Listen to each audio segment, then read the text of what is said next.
eu sei que muitos dos nossos ouvintes nos perguntam sobre a questão que envolve o depoimento do Talhaferro, que foi assessor do ministro Alexandre de Moraes. Eu acho que a gente tem que contemplar isso também. A gente já tinha percebido desde segunda-feira, quando eu cheguei aqui, que a oposição, além da estratégia da anistia, está tentando tirar o holofote desse, que é um julgamento absolutamente relevante, né, do ponto de vista histórico, já falamos disso aqui, tentando na segunda levar o holofote para a CPI do INSS.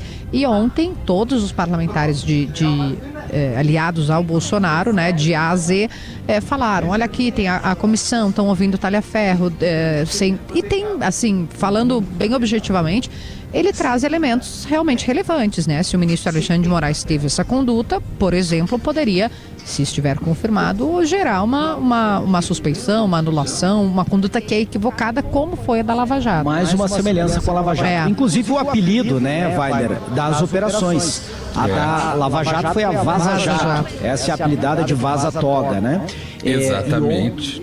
E ontem na Comissão de Segurança, né? Comissão de Segurança, em que Tagliaferro depôs, a ideia, né, Weiner, foi essa, mostrar a contaminação, entre aspas, das investigações determinadas pelo ministro Moraes.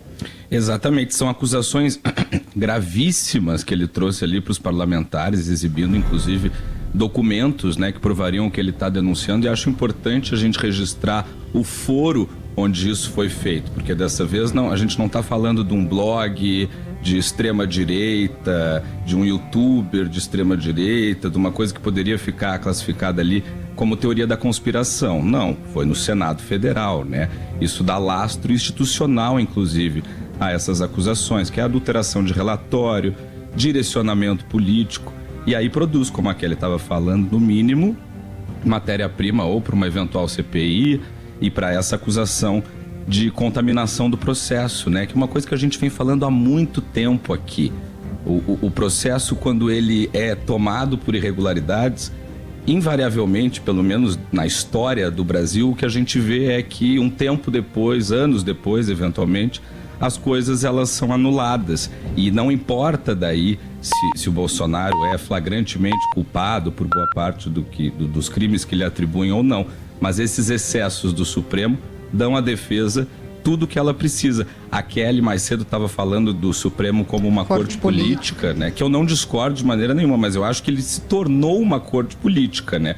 O objetivo original do Supremo é ser uma corte constitucional, claro, com os ministros indicados politicamente, mas não é uma corte que poderia ou que deveria agir politicamente, né? E é isso que a gente tem visto, é isso que o Talhaferro denunciou. Eu vou só acrescentar essa análise do Gabriel, né? É bom que a gente vai concordando entre si e se discordar não tem problema, mas eu quero acrescentar que minha leitura, né? Minha opinião, o Supremo me parece que muitas vezes, para a gente ter respeito à institucionalidade, né? Com poder executivo, poder legislativo e poder judiciário, o Supremo se coloca acima dos demais poderes, tanto do Palácio do Planalto, do Executivo, quando anula decisões, né? Anulou a posse do Lula, anulou a posse do Ramagem, se coloca acima, mas tem que defender a constitucionalidade, mas tem que defender também a institucionalidade. E acima do Congresso, então, muitas vezes, mas é porque é uma defesa da constitucionalidade. Sim, eu sei disso, mas o Congresso também tem legitimidade para fazer as suas pautas, para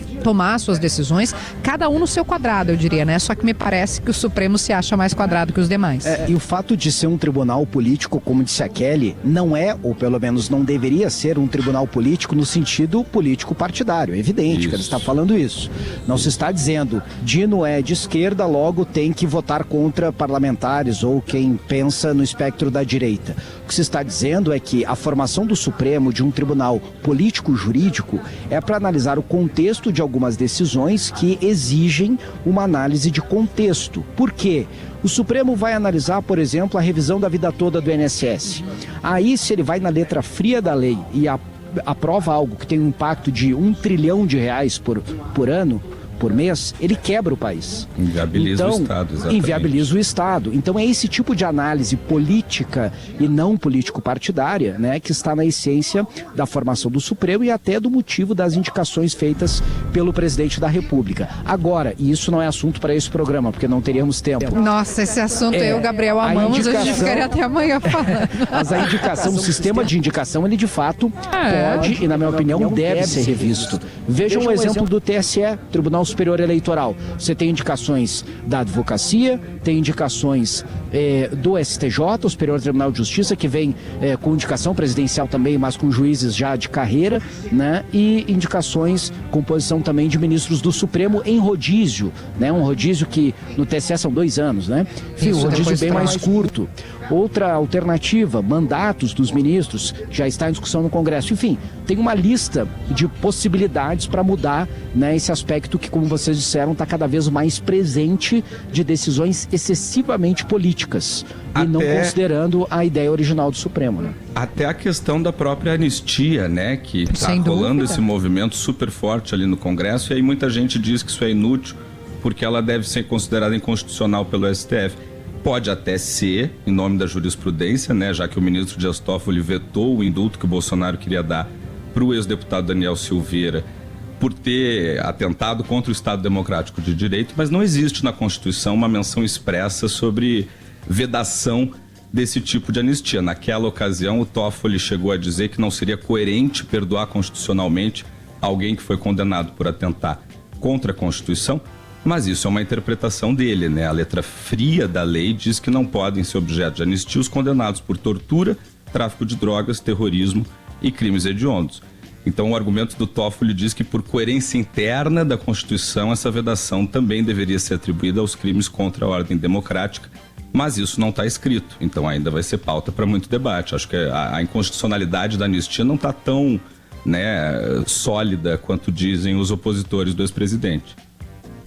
A Andressa disse ontem que a gente faz que nem os advogados, a gente fala por fim, e aí a gente nunca chega ao fim.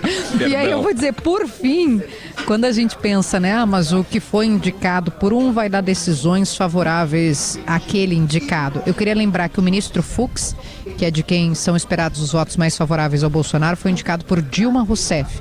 O ministro Alexandre de Moraes, que tem tomado decisões duríssimas e que são aplaudidas pela esquerda, foi indicado pelo Michel Temer. E o ministro Gilmar Mendes, que foi citado não pela Kelly, mas pelo Bolsonaro, pedindo que o Eduardo pegasse leve, porque ele estava conversando com ministros. E o próprio Gilmar, maneira nas críticas, né?